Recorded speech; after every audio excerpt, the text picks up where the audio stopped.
Hey, good morning. This morning out here is beautiful. It's about to be about 80.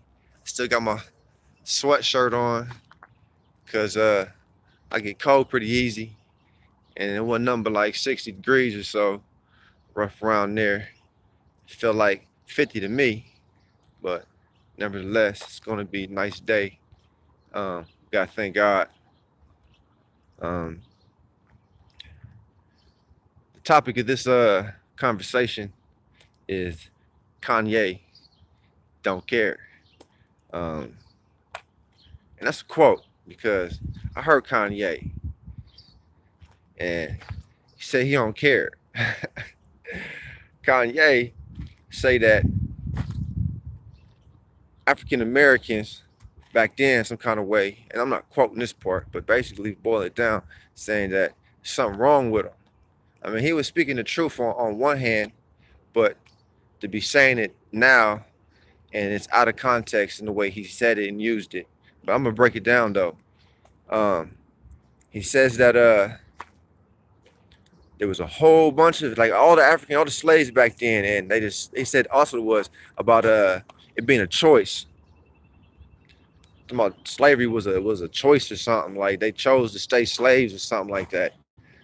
So I'm not gonna quote him, but this is basically what he was boiling down, saying that and then the word he was like, and it was all of y'all, and he said like that, like it was all of y'all, like really, like there was no all of anybody.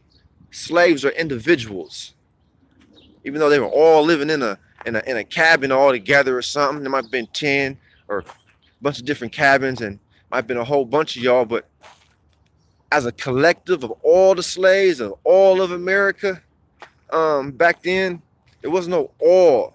There was no unification. There was no fraternity. There was no Illuminati that they can get involved in. So Kanye just makes the craziest and wildest statements ever, and he doesn't think what he said. It cannot be. It's not filtered. And to filter yourself is to think before you speak. Make sure that what you're saying is not, you know what I'm saying, going to be, you know, get you in trouble. You know, it's like, who are you speaking for, Kanye? Are you speaking for black people? Are you saying that since we were slaves back then and couldn't get out of it, and it was all of them, then today we slaves as well?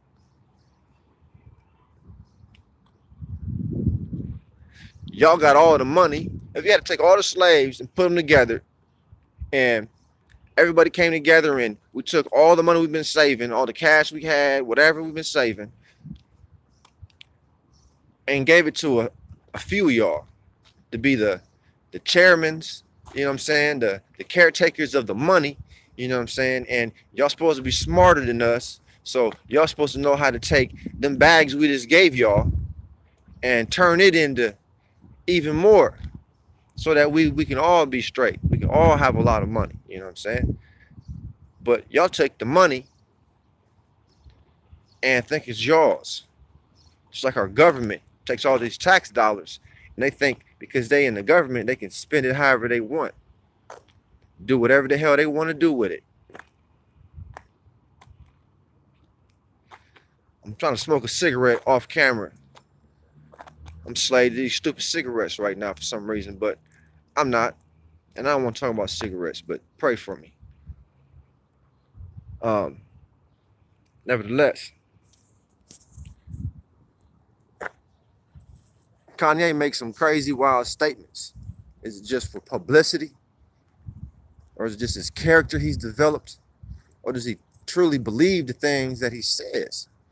And if he truly believes the things that he says, well, then Kanye West is somebody that we shouldn't be listening to. We shouldn't be buying Kanye albums. We shouldn't be giving Kanye not a penny out of our pocket. Kanye tries to speak for us, speak for black people. Anytime you in the spotlight and you start speaking, the color of your skin better match up with the words coming out your mouth, or you's a liar.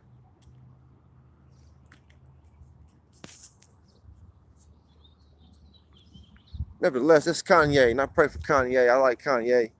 You know what I'm saying? He's an outspoken person. You know what I'm saying? He's a just a his voice is kind of, you wouldn't be scared. Nobody would be scared of Kanye. Put it like that. Nobody ever. He would never intimidate anybody. He could never intimidate anybody unless he had a gun. And then he might still not be intimidated. He'd be like, that's Kanye. Anybody know with that? Morning, mother.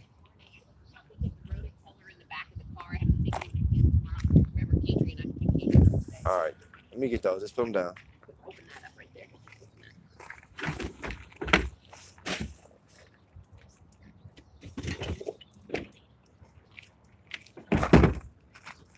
You doing this now?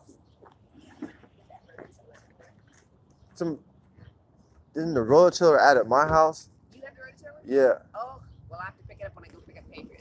Okay, spark plug. I don't know, it wasn't working. I never did get it past working, but one time. All right, can you get it fixed for me today? I got to drop it off at Kim's. I'll see if I can do it. You might have to take it to somebody who knows how to get it working and running. Like Anthony might know how to do it, or Uncle Dave or somebody know how to make it work. I just cannot get it past one time working. All right, I'll tell my sister. They can take care of it. But that's where it is. All right, I'll just pick it up then when I can. All right. Okay. All right. I'll be in a minute. I was trying to do a video real quick.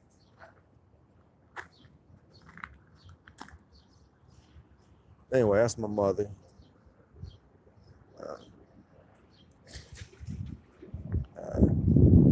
Talking about Kanye, and I don't like really talking about other people, but we're supposed to learn from these people.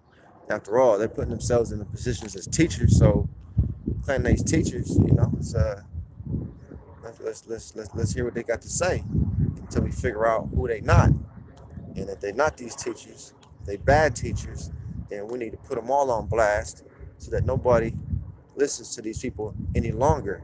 It's like a false Christ or a false prophet or something. Once we find out the person is a false prophet, we're supposed to let everybody know that this dude is not the one we're supposed to be listening to, and do our best to pull everybody away from that. That's what we say. Oh, we know for sure, we would almost know for a certainty that these people were lost, who are sitting in the congregation where they have a preacher and a false prophet on there who are literally, you know what I'm saying, false prophets, that they've been found out. And people still continue to go to their churches. We should be out here not just praying for these people. We should be trying to figure out how to expose what it takes to bring the light for everybody's eyes to see. Like, yo, this is what y'all sit and listen to. This person. This is definitely not the person we're supposed to be listening to. And they get up and leave. Like, oh, man, this was what's going on? Like, yes. Like, complete false. Everything about them. So,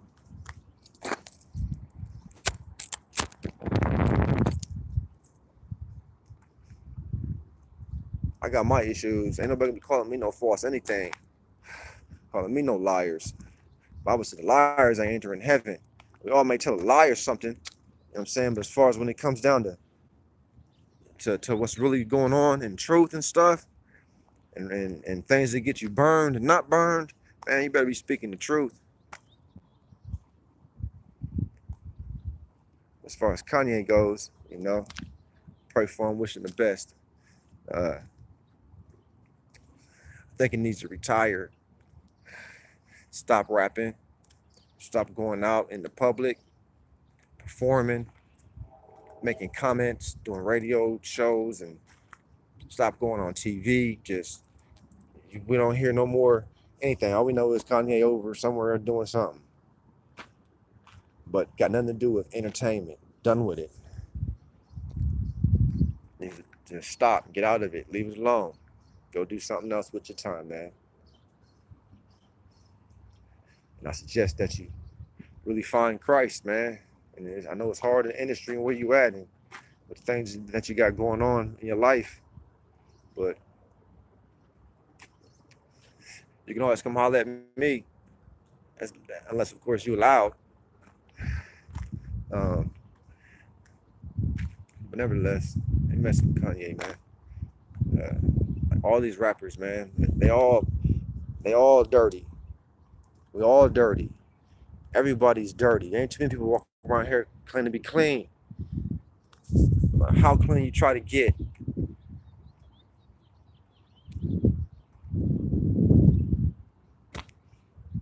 nevertheless, you're supposed to strive to stay clean and to be clean. And these cigarettes is not clean.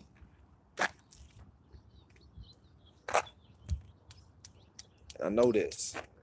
It's man.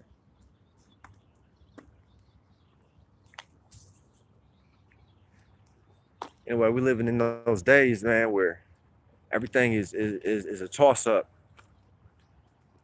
Um, just do what you want. Just go with your heart, and sky's the limit. And we don't think about the people who are going to be hurt in the wake that we leave when we go flying by.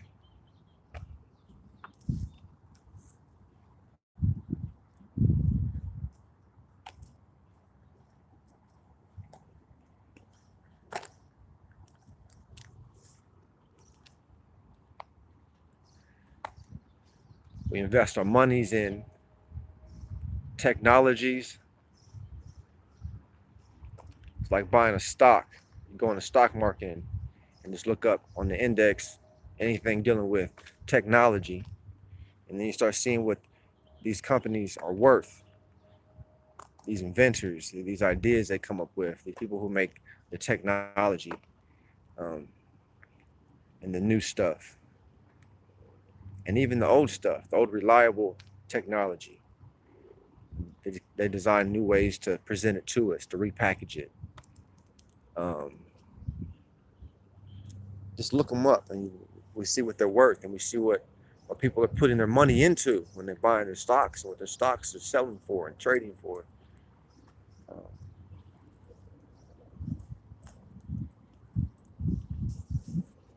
Technologies. There's a lot of evil in technologies. People take things for granted, what we have as far as life is concerned, because we feel that technology can keep us alive if something happens to us. So we take unnecessary risk, and we invest our money and our capitals into these things. And then when they fail us, we feel like, committing suicide and harming ourselves and other people, because now you have failed. The system failed you. Like when the stock market crashed, everybody who had all their money tied up into that, when it crashed, people were jumping out of windows. Can you imagine some people? Your whole life is wrapped up in all your everything, all your assets, everything. Your money's over here on, say, the price of gold, right? You live in a big house that you're paying for still. Your bill is so much a month, your mortgage. You've been driving these nice fancy cars around and you're paying for them still. And them cost so much every month. And you got your other expenditures, your other bills, your boat, your weekend getaway house somewhere, condo, all these things. But your cash is coming in through these stocks and bonds that you put all your cash into, and you just draw on it,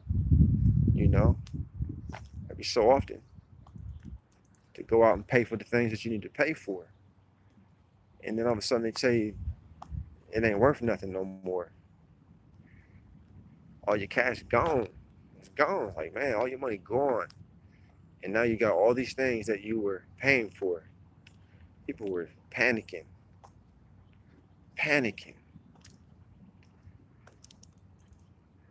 Some people made off on it. They knew it was gonna crash. You don't think they went? I would love to go and study the charts just before the crash, just before the crash, and see how money was being transferred around off the books. Not the ones, public trades and all these different things going on that day, the day before it, the week before it, even the month before it.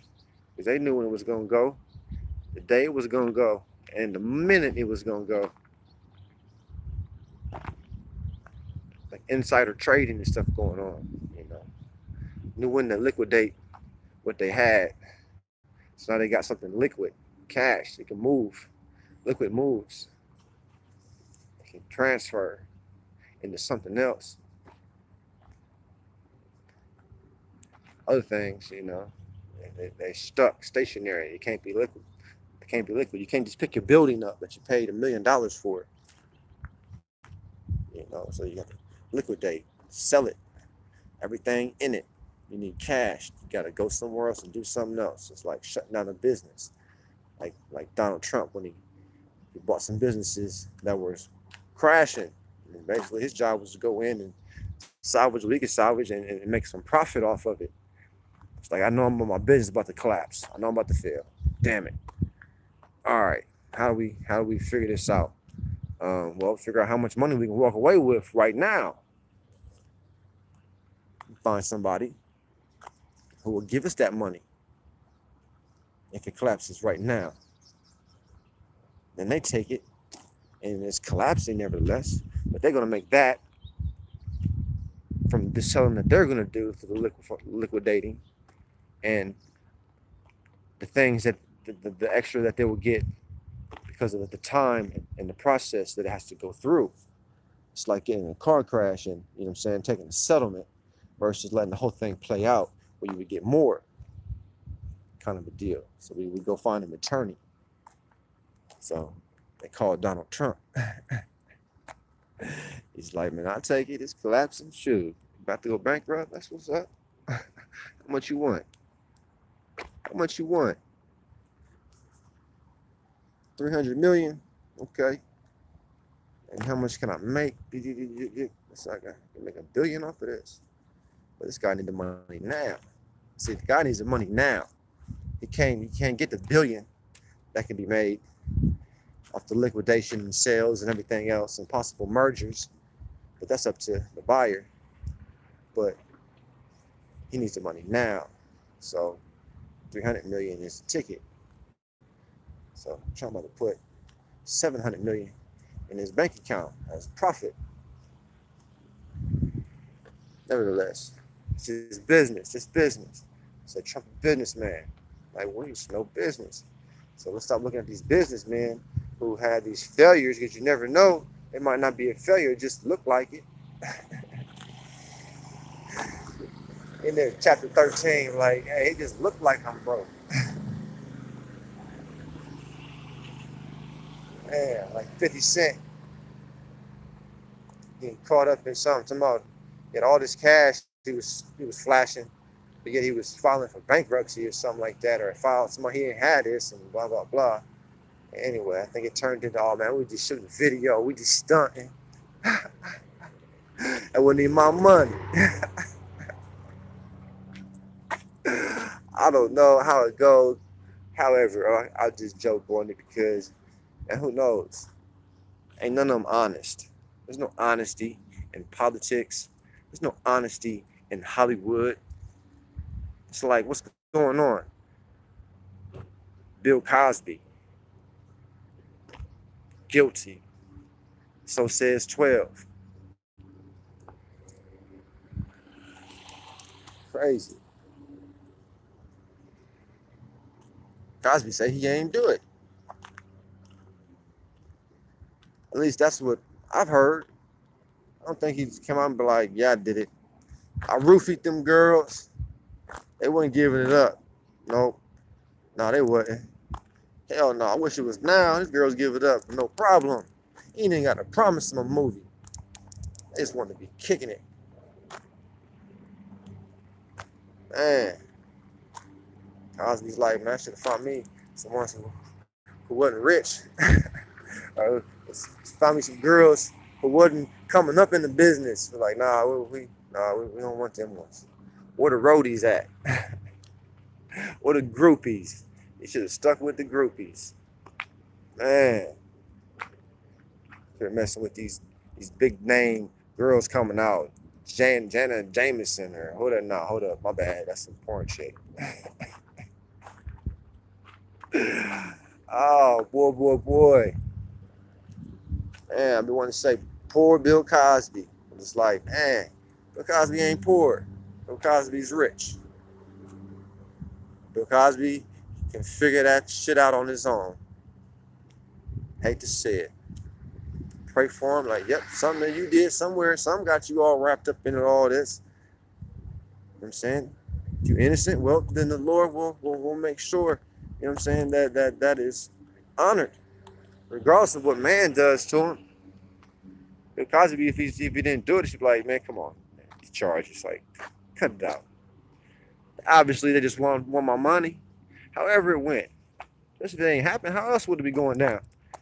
For what other reason? Could this be a complete conspiracy of white folks to take down a big black name? Let's take down Bill finally. Like, we built him up. Now we're going to tear him down. Like, damn, that's what the devil do. Build you up and tear your ass down. Same thing with Michael Jackson. Same thing. But no, Michael built something like, no, Michael could never. They were a black family. I don't understand. People put them people in the positions, although they put in that practice. It doesn't change the fact. How y'all doing this morning? Yeah. All right.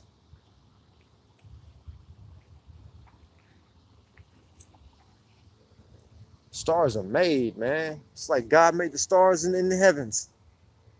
These so-called stars down here are made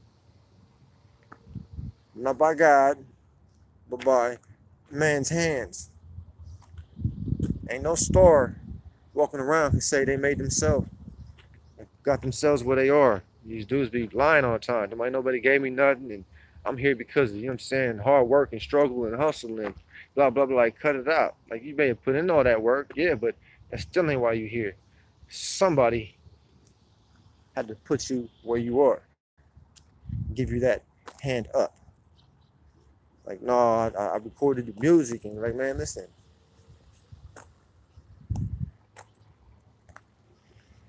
Nevertheless, you're doing the devil's work, the devil's going to promote you. You're out here singing the devil's songs, the devil's going to get you some airplay.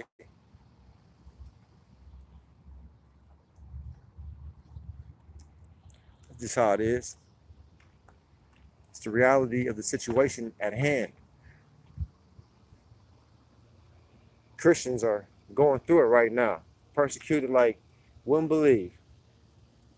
Through the media, through everyone around, and we don't even realize it because the world is doing the persecution. The world is persecuting us, and it's like we are allowing it, but we didn't allow anything. It's like our parents before us. If that's the case, we have to say allowed for it to go the way it is, and their parents before them, and their parents before them. It's generation and generation and generation, going all the way back to when sin first started. That's why we say what sin is and where it originated and why it continues to this day. But nevertheless, airplane flying over, and with that airplane, whatever I was talking about went. It's on board. So we're going to talk about something else. I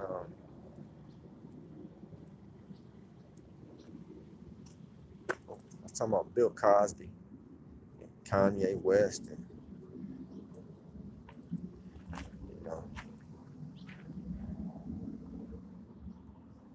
Illuminati's, and talk about the mark of the beast, because the mark of the beast is something that needs to be probably spoken about every single day, because people forget every single day what they learned the day before or what they heard the day before, because we wake up zombies, you know, waking up like zombies.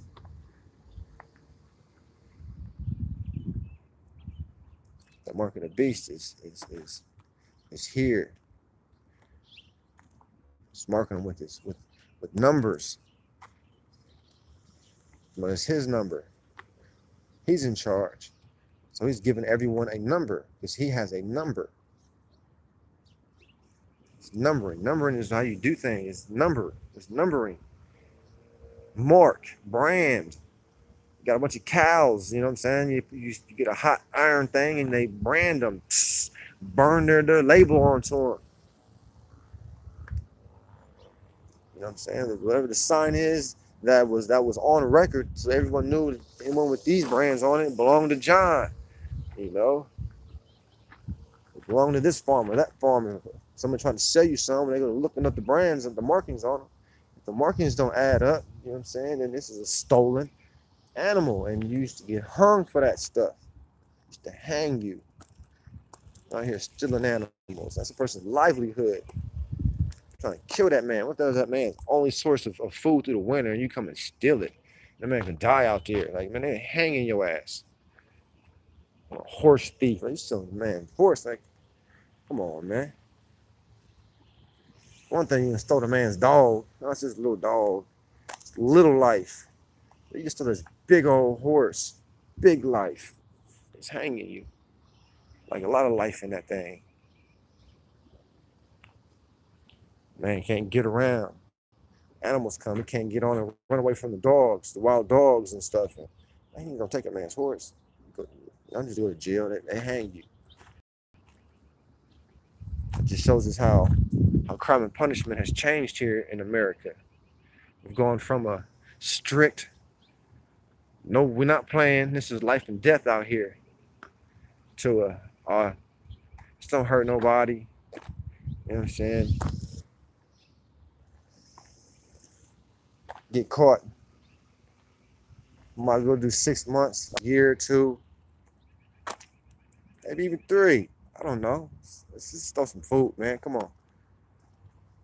I can go break into a house and steal a VCR and get caught.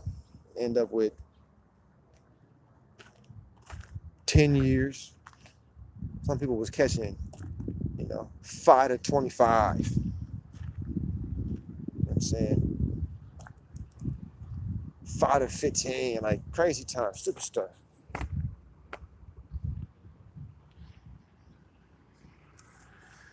The point I'm making is, it's changed.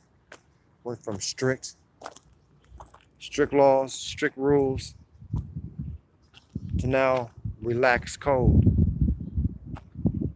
The church the same way. Went from strict rules, and it's not strict in the matter that it's restrictive, because although that's what it is, it restricts you from doing other things.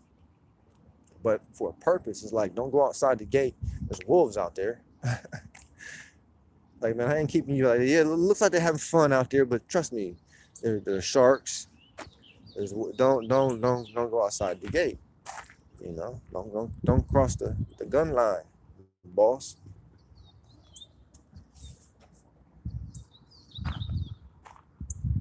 Crazy. But because of this relaxing of the codes, even the guards are on relaxed mode.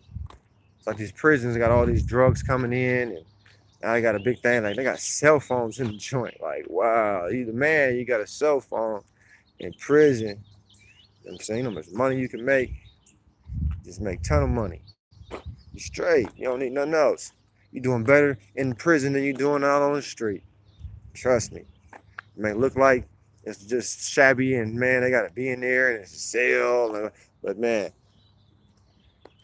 they got to be there. So if there's a good part of it, they're going to try to be the man in that department. Living better than they living on the street. because it's all this a mental state in the first place, wherever you are. If I believe, man, I'm the man and living like it, and it's shown. Everybody coming to me, giving me dap all day, every day. People handing me money all day, every day. I'm loaning out stuff all day, every day. I'm the store. You know what I'm saying? If it's going down, come holler at me. If something happening, you know, like you become the man, like in prison. Like it's crazy. And they come out here with the same mentality and end up going and doing something stupid again to reestablish that same life that was going on there out here and end up going back. Some learn and be like, man, you can keep that being a man business. Just want to work a job, stay here with my family, enjoy this. So prison does people the right way, rubs them the right way, just like it rubs some people the wrong way. And we get the wrong responses out of them when they come home, end up right back. It's not that they didn't learn. Like, of course they didn't learn. It's not that they didn't do enough time. That ain't had nothing to do with it. Nothing to do with it. Amount of time has nothing to do with how with whether the person is corrected correctly or not. Some people can be corrected in a couple of weeks, put them some places. You know, some might take some years. But nevertheless, it's prison became punishment, not correction. They weren't putting you in there to correct you.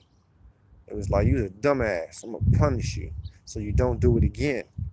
So here, I'm trying to save your life at the end. Like, man, I want to put you in here forever. So here I'm gonna give you 5 to 15, and after you do the 5, then we can have a discussion on whether or not you should go free. But Meek Mills just got out. He's been caught up in the system. He's caught up in like 2 systems. You know, you got the system of the music industry and what's going on in that system, and caught up in the system of, you know, corrections and rehabilitation. Them people, um, just let them out. There's a lot of pressure was applied. A lot of people protesting, and you know, phone calls being made, and a lot of attention just drawn to him being reincarcerated for popping a willie. You know what I'm saying? Man, it's crazy. Like the judge was like, "Go get him," and that's like hate, pure hate. Like, say I think it was riding on a dirt bike or something, like on the regular street or something, popping wheelies. Who knows? Something stupid. Like, he ain't go out and rob nobody. They ain't catch him with a blunt in his mouth for like the 10th time and told him, like, listen, man, we know you a star and the temptation is huge on you, but listen, man, we'll toss your ass back up in here. You know, stars supposed to get preferential treatment, of course, right? Or else why should anybody strive to be better or do anything of any type of significance if they're going to get treated just the same way as everybody else? You know, why you want to go through the things you go through so you can stand in this long ass line with everybody else and wait? It's like going to Kings Island or Cedar Point or Six Flags or one of these big old amusement parks, and you can pay the regular fee to get in, where you have to stand in these long lines. It'd be like 2,000-3,000 people there. You know, be long lines. Some lines standing for an hour, and there'd be a little sign to tell you the approximate waiting time. But when you get there to the park, you can also pay that extra fee, that exclusive fee, to where you can skip all the lines and just go to the front. And the next, you know what I'm saying, fun train to come down the line, you can jump on it. You ain't got to go wait at the very back where they got 300-400 people waiting in line. So money is what they work for. They want to have a good time, so they pay that extra because they work that extra to be able to do that extra, which was really go have fun. Versus you super salty, you got to stand in this stupid line for an hour. Like, who does that? Tons of people. And I ain't doing it. No way. I got to stand like that. Man, I'm cool. I'm not going to do it. I don't like going to them places in the first place. You always hear something stupid happening, some ride falling apart, somebody getting hurt or killed. Just came to have a good time. So I don't like going, at least anymore. And if I'd have had more money, I probably would have went more. Probably would have went more, but I didn't. Didn't have money for it. I've not had very much money at all in my whole lifetime. They say that poverty line is like 19,000 a year, less than $20,000 a year. If you make less than $20,000 a year, you are considered poor in this country. You're living in poverty. I've been alive going on 40 years. I'm 39 years old, and I've never, you added up all the years, all the money. I've not had $20,000. I don't think I've had $15,000 in total. But who knows? Less than 20. I don't know how much money over the course of the years in prison, but I'm thinking less than $100 a month. So in prison, I don't say making. The state give you $18 a month. Then whatever some people send, like your mom or, you know, somebody else might send you something. So it still don't add up to $20,000. Of course, in my whole life. But so I've been living poor, living how poor people live. I've been poor,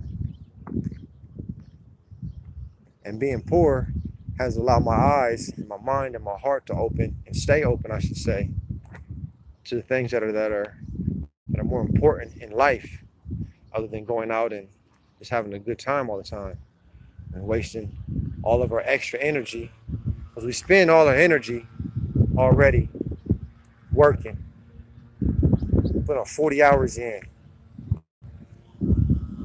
Then we go and spend the rest of our hours kind of winding down or putting in some more energy, doing something else to have fun and to enjoy, you know what I'm saying? Have a reason to go work those 40 hours or more. Some work more, 50 hours a week, 60, I don't know how many, just all the time working. It's like, man, just missing everything that's going by. They say, well, I ain't missing nothing. And well, maybe you're not. Maybe there's a reason. There's a reason why we miss what we miss. So, nevertheless, we all need to just slow it down. Look at what's going on around us and see that this ain't it. This ain't what we called to be. Living in these little apartments, a big house or any house, and there's literally people who's doing dirt ball right now. Dirt ball. Say the kingdom of God is within. The kingdom of heaven is within. The kingdom of God is within the person. It's in us, they say. I believe that. I'm just saying, trying to make a point here. Say it's within us.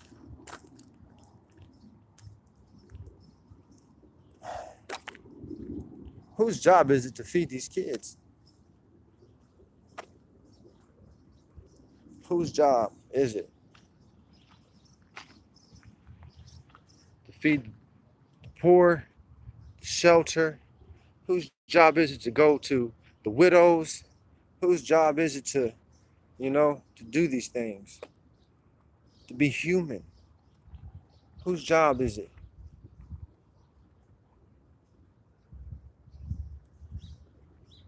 I believe it's my job. I believe it's the job of every professing Christian. And there's when we have a problem sometimes, because most Christians just assume that they're just supposed to be like everybody else, right? Go to work, pay your bills, take care of your house, your children, take care of your children. And pretty much that's it. That's it. whatever strings are attached to doing that,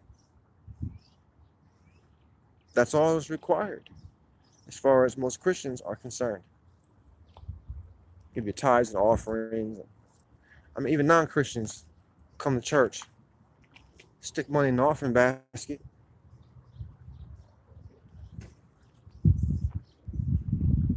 They don't want to be one seen, you know what I'm saying, not giving up something. Because even they're conscious and aware of what's going on around them. Versus other Christians, we've become calloused, disenfranchised, lukewarm, blind, deaf.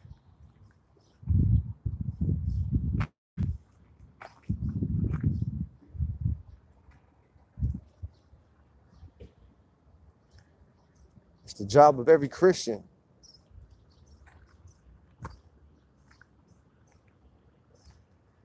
to do the will of Jesus Christ.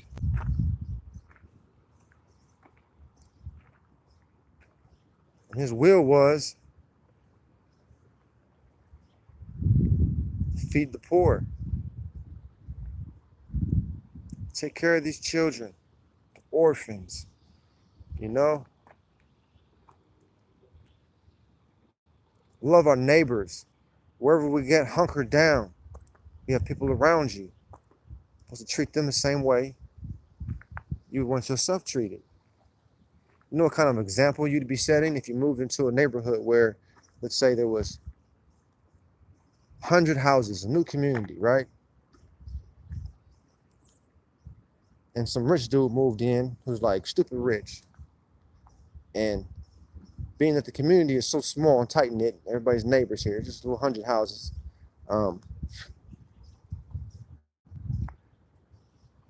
The rich people was talking about how they were Christians and started becoming blessings on everyone's life in that community, right? So I set an example about how to live and things, right?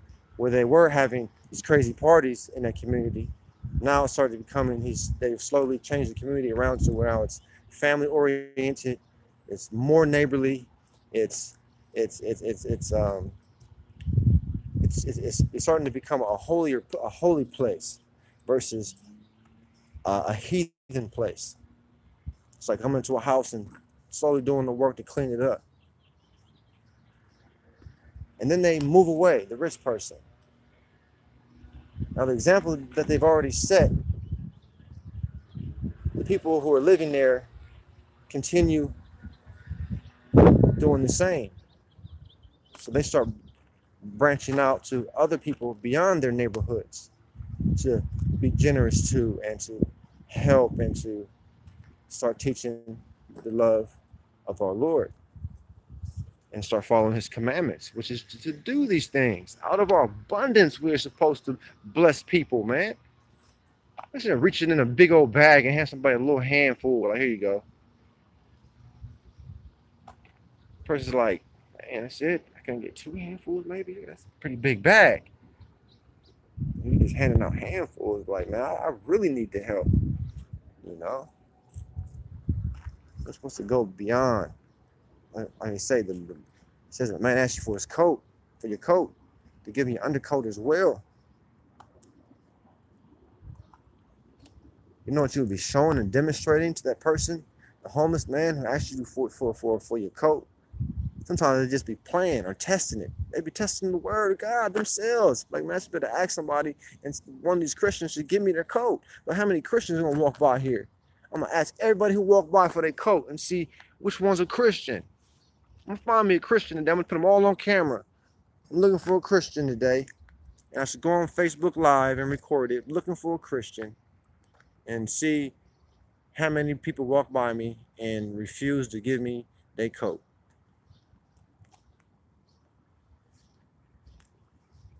And some people might come by, and they're not a Christian, right? And give them their coat, like, here you go, man. You're like, here, you can have my coat, man. It's all good here, you know. But the Christian brother though will be, here, man. You can have my coat plus here, man. I got some money for you here, man. Take this, bro. You know what I'm saying? That's all I can help you out for right now, man. You got a phone on you? You know what I'm saying? If you got a phone, put my number in your phone.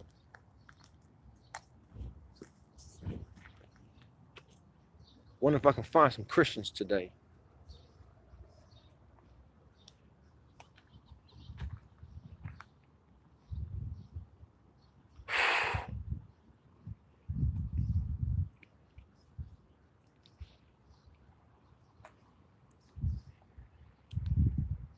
Man, I feel like going and get another stupid cigarette. Come in the house and eat some eggs. If there's any left, of a sausage. Morning. I don't know how long I've been on here. Probably longer than I should. Sometimes people look at the title of your video and then see how long it is, and just based on the length of it, they'll pass it up. Like, I ain't watching that. It's an hour. It's crazy. I don't even know that trying to download, take away my megabytes. If it's 5 minutes or 10 minutes, I'll punch on it real quick. Bam. That way, if I need to flip through it real quick, I can speed through it and see if it's worth watching. Or if it's super long, it's gonna take forever to download it all. Might as well just watch a few seconds of it. Like, nah, I ain't gonna watch a second of it. I'm gonna read the comments. And then be out. A lot of people's videos on YouTube be drawn out, like, man, all these big introductions, like it's like it's a TV show or something, and they got all the intros and all these things going on here. It's like, man, you can't get my attention doing all that. The title caught me. The video cover caught me. But now you dragging it all out with the trying to sound like you CBS or something, and be like, you'll find somebody else to watch you. Sorry.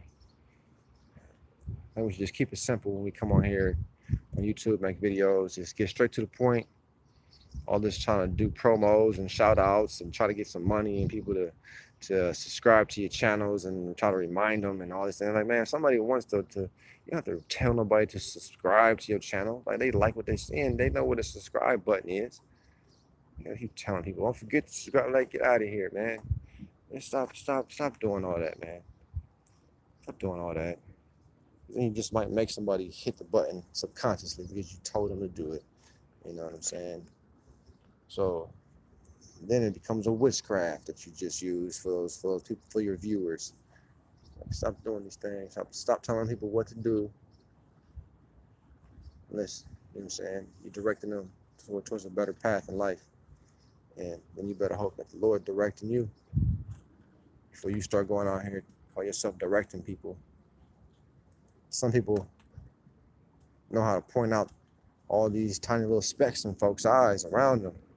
To them, it look like boulders. Can you imagine having a speck in your eye and your eye is squinting, like eye is hurting, it's squinting. Everything around that you see through your eye is going to be bigger. You get the tear in there, so it just made it bigger. So we walk around here with these splinters, these specks in our eyes. You know what I'm saying? The specks we see in other people's eyes seem like logs. You know what I'm saying? And our splinter might be a log in our eye, depending on how deep it's in there, depending on where it's located. So it might as well be a big old cumbersome log, hard to get out by yourself. You might need the help of some trained professionals, like an eye doctor, an optometrist. Jesus Christ, you know, the Holy Spirit. So the judging, don't judge nobody. We see evils, we know what evils look like, and we